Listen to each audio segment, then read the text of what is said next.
সকালেই দুঃসংবাদ। প্রয়াত অভিনেত্রী মুনমুন সেনের স্বামী, শোকের ছায়া পরিবারে। মঙ্গলবার সকাল শারীরিক অসুস্থতা বোধ করেন তিনি। তড়িঘড়ি হাসপাতালে নিয়ে যাওয়ার জন্য ঢাকুরিয়ার এক বেসরকারি হাসপাতাল থেকে অ্যাম্বুলেন্স পাঠানো হচ্ছিল, কিন্তু শেষ রক্ষা হলো না।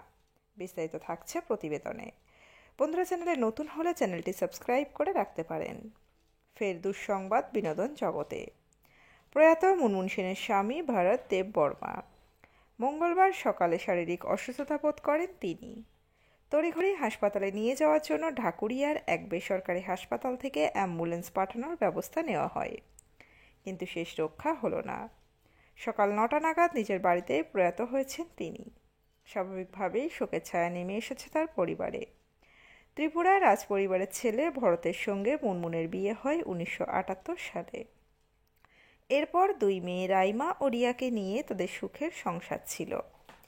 বিয়ের সময় মুনমুন ছিল দারুণ সফল।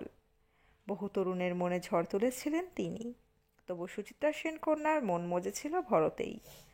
মুনমুন ভরত দুজনের রসায়ন ছিল দারুণ।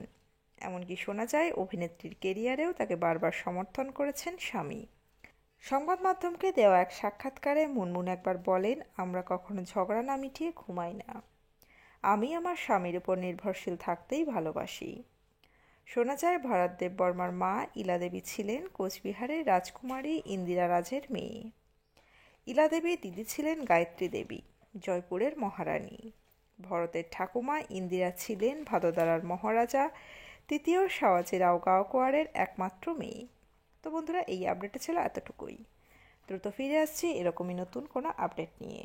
অজানা গল্প চ্যানেলের সঙ্গে থাকার জন্য সকল দর্শক বন্ধুকে অসংখ্য ধন্যবাদ। দেখতে থাকুন, চোখ রাখুন অজানা গল্প চ্যানেলে।